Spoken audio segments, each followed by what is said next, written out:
ఆలోచించమని మిమ్మల్ని అందరినీ నేను కోరుతున్నా.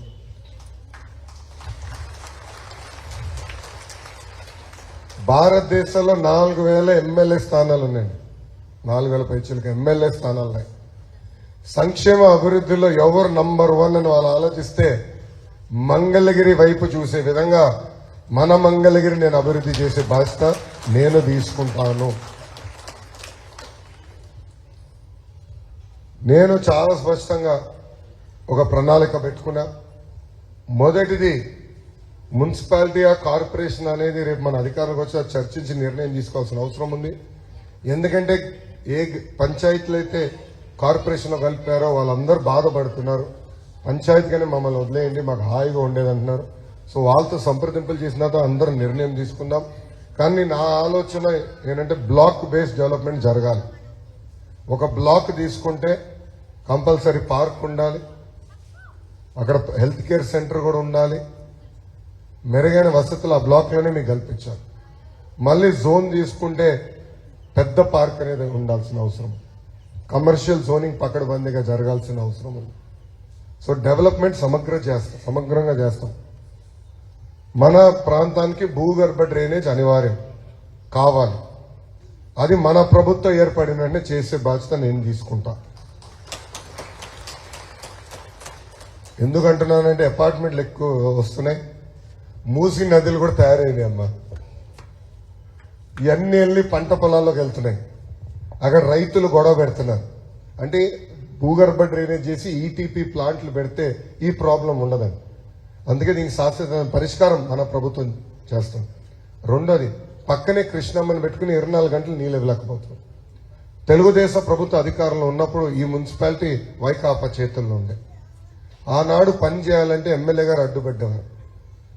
ఆనాడు మాజీ మంత్రి వర్యులు నారాయణ గారు మున్సిపల్ అడ్మినిస్ట్రేషన్ శాఖ మంత్రిగా ఉన్నప్పుడు ప్రత్యేక నిధులు కేటాయించి తాగునీటి సమస్య, నీటి సమస్య శాశ్వతమైన పరిష్కారం కోసం ప్రాజెక్ట్ తీసుకొచ్చారు, నిధులు కేటాయించారు.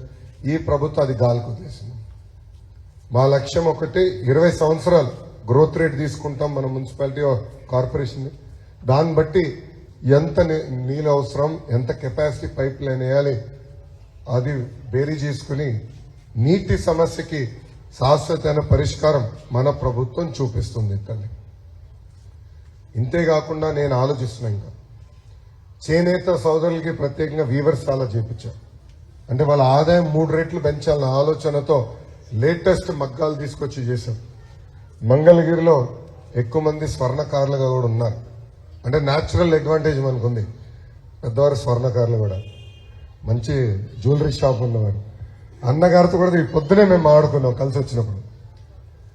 స్వర్ణకారులుగా ఎట్లా ఆ వృత్తిని ఎలా ప్రోత్సహించాలి, ఎందుకు Mangalagiri gold hub of south ఇండియాగా మారకూడదు, అనేక పరిశ్రమలు తీసుకురావాలి, ప్రైవేట్ రంగంలో పెట్టుబడి తీసుకురావాలి. అంటే లూజ్గా చెప్పాలంటే ఒక సెజ్ లాగా, సెజ్ ఎక్స్పోర్ట్కి ఉంటుంది, బట్ డొమెస్టిక్ మార్కెట్ లూజ్గా సెజ్ లాగా తయారు చేసి 25 ఎకరాల నుంచి 75 ఎకరాల మధ్యన భూమి సేకరించో లేండి ప్రభుత్వ భూమి తీసుకుని సెజ్ లాగా ఏర్పాటు చేసి అనేక పరిశ్రమలు ఇక్కడ తీసుకొచ్చి టెక్నాలజీ కూడా తీసుకొస్తే చాలా మందికి ఉద్యోగాలు, ఉపాధి వస్తుందని నేను బలంగా నమ్ముతాను. అంటే ఒక స్వర్ణకారులుగా గోల్డ్ వర్కర్ వాళ్ళు నమ్ముకున్నారు, గోల్డ్ వర్క్ నమ్ముకున్నారు. 30,000 మంది దానిపైన ఆధారపడున్నారు. కరెక్ట్గా మనం చేస్తే యువకులు కూడా అనేక ఉద్యోగాలు వస్తాయి. అంటే డిజైనింగ్లో వస్తుంది, ప్రొడక్షన్లో వస్తుంది, ఆంటర్‌ప్రెన్యూర్స్గా తయారవచ్చు. ఇతర రాష్ట్రాలకే కాదు ఇతర దేశాలకి ఆభరణాలు పంపించే అవకాశం మనకు కలుగుతుంది. సో అది ఒక్క ఆలోచన. రెండోది ఐటీ. నేను పంచాయతీరాజ్ మరియు ఐటీ శాఖ మంత్రిగా ఉన్నప్పుడే ఐటీ పరిశ్రమలు వచ్చినాయి. ఆటో నగర్లో అనేక ఐటీ కంపెనీలు తీసుకొచ్చాం. దానికి కారణం ఇక్కడి నుంచి అనేక మంది అమెరికాకి వెళ్ళారు, యూరోప్కి వెళ్ళారు. తిరిగి వాళ్ళ సొంత భూమికి ఏదో చేయాలని ఆలోచన ఉన్నప్పుడు భూములు కేటాయించాం, వాళ్ళకి అనేక వసతులు కల్పించాం. ఈరోజు అయ్యే కంపెనీలు నడిచే పరిస్థితి. కోడిగుడ్డు మంత్రి అయిన తర్వాత ఆమ్లెట్ వేసే పనిలో ఉన్నాడు తప్ప ఒక్క పరిశ్రమ తీసుకురాల. అసలు మన పరువు తీశాడు ఈ కోడిగుడ్డు మంత్రి. అరే పరిశ్రమలు ఎక్కడున్నాయి అబ్బా అంటే కోడి ముందులు వచ్చిందా గుడ్డు మందులు వచ్చిందా అని చర్చిస్తాడు. విశాఖపట్నానికి ఒక్క పరిశ్రమ తీసుకెళ్ళాడు. ఎంత దారుణం అంటే ఒక వ్యక్తి బతికేదానికి అంటే ఒక ముఖ్యమంత్రి ఉండేదానికి 500 కోట్ల రూపాయలు ఖర్చు పెట్టి ఇల్లు కడతారండి. 500 కోట్ల రూపాయలు. అసలు దాంట్లో ఏముందో నాకే తెలియట్లా. 2 నెలల తర్వాత అన్ని బయటపడతాయి. అంటే బంగారం తలుపులు ఉన్నాయా లేదంటే బంగారం కమ్మోడు ఉందా నాకు తెలియట్లేదు తల్లి. 500 కోట్లే. అదే 500 కోట్ల రూపాయలు మంగళగిరి కోసం ఖర్చు పెడుతుంటారా?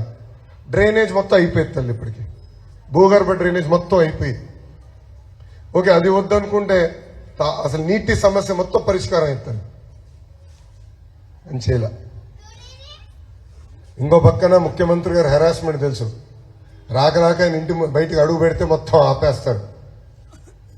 అసలు కిటికీలు కూడా తెరవకూడదంట. పోలీసులు వస్తారు, అటువైపు అంతా కిటికీలు మూసేస్తారు తల్లి. అదేంటి నాకు అర్థం అవుతుంది.